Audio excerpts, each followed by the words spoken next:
Sup guys, I'm the world's best Smash coach. I put lessons exclusively on Medify. So if you want a galaxy brain like me, click the link in the description and sign up to learn from a goddamn Chad.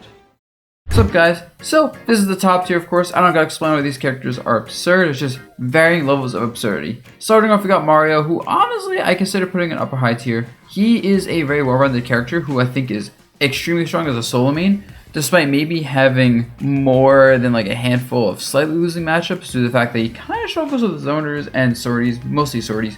Even then, he's a character that has tools to deal with zoners, sorties, and if your character isn't like one or both of them and you have to get close to Mario, oh, forget about it, you're gonna be screwed over. Results wise, he's doing pretty decent. I know Dark Wizzy has been going to many events lately, so this is a weird character because he's not too common. He was much more common in Smash 4, but you don't really see people pick him up because a lot of the characters he's really good versus aren't like the most common characters.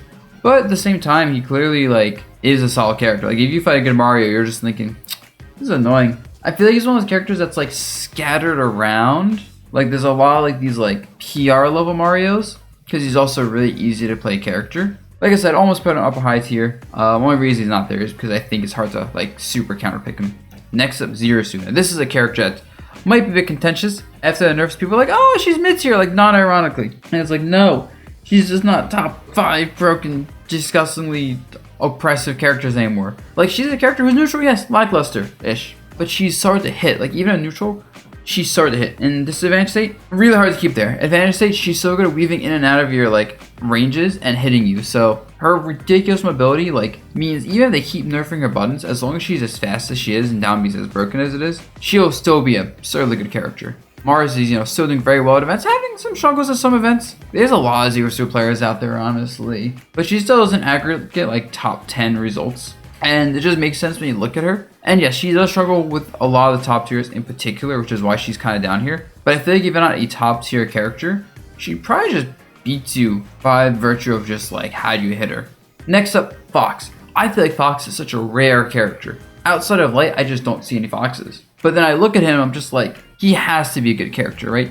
Fast, ridiculously good frame data, really reliable. Kill confirm with just Nair up smash. Up smash as a move by itself is absurd. And then like damage output combo game, he's Fox, right? He does what you expect him to do. But like, he's just not common for some reason. I think there's more flashy, interesting characters in this game, mechanics wise, than what Fox brings to the table. It has for the past like 5 Smash games. But like Light shows his character is very good. And if you fight like a good Fox, it's hard because he's so fast that he can't like react to his approaches, and a lot of times more like defensive, like campy zoning play styles. While they can be annoying for Fox, he can just make one like slight read or good reaction, just get in and blow you up. And a character like that is just gonna be very strong, like always, as he has been basically every Smash game. He was kind of weak in Brawl, but that's because Brawl is a dumb game. Alright, PT. I don't understand PT players. I swear every PT player goes through these phases where they're like, yeah, this character stinks, mid-tier, not playing him anymore, picking someone else up. I know Moxie dropped PT and is now playing Wolf. It's a totally very strong Japanese player. Quit off just one, let's make big moves with PT. And like it makes sense, right? Characters are reliable, kind of like Mario, where it's like, might have a few matchups that are annoying, zoners in particular, like Olimar is actually a good example of this. I'd imagine like Rob is another annoying one. But like, it's a well-rounded character with very strong strengths because of all the Pokemon that you never really stuck into like unwinnable or even like hard losing matchups. And like, he just destroys a lot of characters. Like if you're not like a upper high tier at least, you probably just get destroyed by Pete.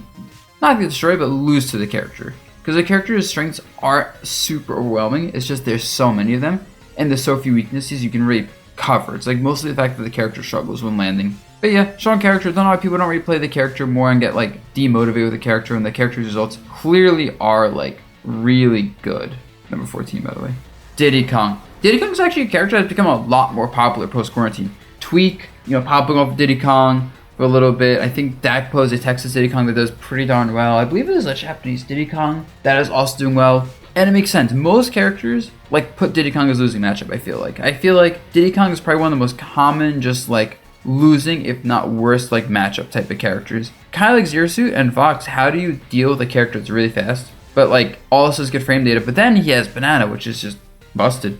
And the fact that his only real weakness is like range, which is compensated for by speed and Banana, Side B, whatever. And recovery is supposed to be a weakness, but it kind of isn't. Like, people act like it's a bad recovery, and then I'm like, no, this thing's actually really good. So he kind of doesn't have like any like major weaknesses. Like, yeah, he can struggle to kill sometimes. He is a bit reliant on banana. He has like these small weaknesses that people rigging in the matchup can work around and exploit, but nothing you can like blow him up for. And when you're just straight up a lot of characters versus matchups, like I imagine Diddy Kong Palutena is just like borderline unwinnable. And I think Diddy Kong beats Joker and does well versus Aegis. It's like character does well versus top tiers. Honestly, he should be higher. The only reason I didn't put him higher is because I think he's a bit difficult to play, meaning especially in brackets, it's easy to kind of like get scared and choke with him. And sometimes the fact that he does struggle to kill a little bit, and he's like slow in the air outside of using side B, just like the little weaknesses he has add up, because he has a lot of these little weaknesses. He's just a very technical, demanding character. Speaking of technical and demanding, we're getting the Cloud, who's not at all. He's the opposite of that. One of the easiest characters to play in this game online, and offline he's much harder.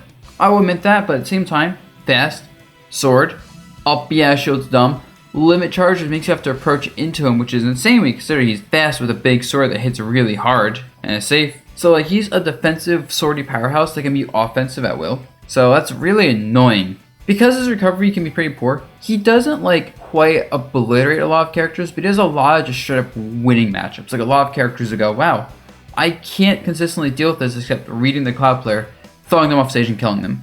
For a lot of characters, that's all you have is like the one condition of get them off stage and kill them there. Obviously, you know, matchup specific things, whatever. But generally speaking, like if you don't edgeguard Cloud, you're gonna lose. So it is on you, the person fighting Cloud, to make that happen and win the games. And if you don't do that, you're probably just gonna lose. And that's really scary. And they see Spargo does well with the character. Colo when he pulls up the Cloud.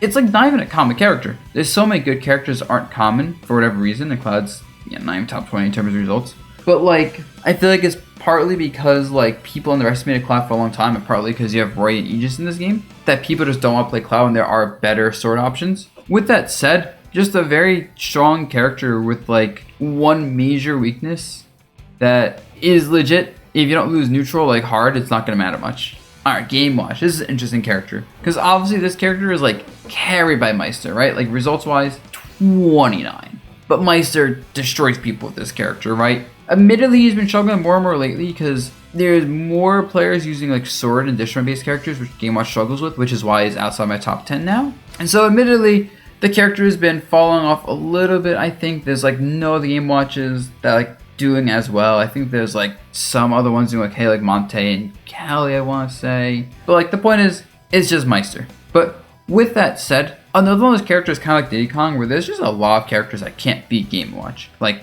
Ness vs Game Watch, laughable. Or like Snake vs Game Watch, laughable matchups. Characters like say Fox even, or Peach, like just characters that can't like zone him out, just awful stomping like matchups. Like why would you even play that? It's bad. And the fact that there's so many like hard winning matchups, even among relevant characters, and you'd think you should be higher for that.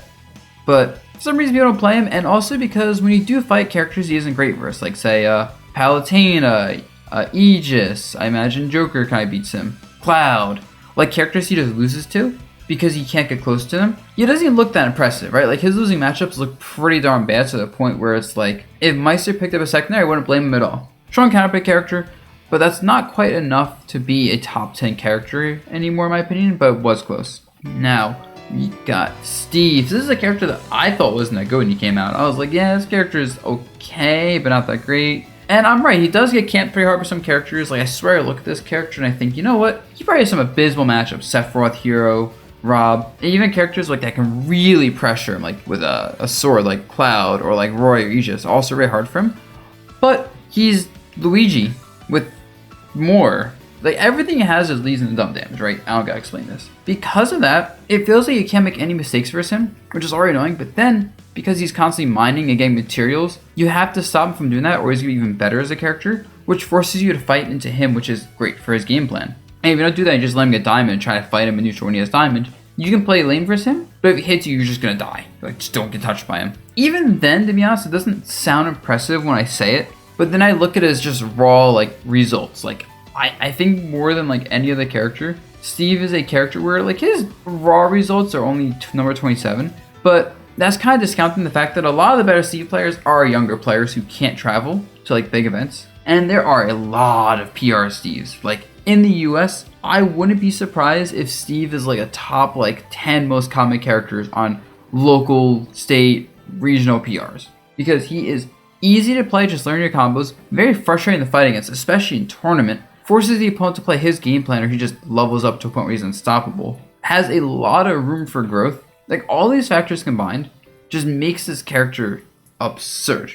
I think even when you know the matchup for Steve, you have to make sure not to mess up for Steve. He punishes people making mistakes, and people naturally just make mistakes. That's just human execution error, right? Between the constant like mid-level results, ease of picking up, difficulty fighting, and room for advancement, he's like probably top 10. Like if he becomes a top 5 character over time, I won't be surprised. But if he drops to like not even top 20, I'd be more surprised, but not like shocked. It's really hard to say with this character. And I'm gonna split this into 2 videos. This one's already kind of long. So catch y'all for the next and actually last part of this tier list. Peace.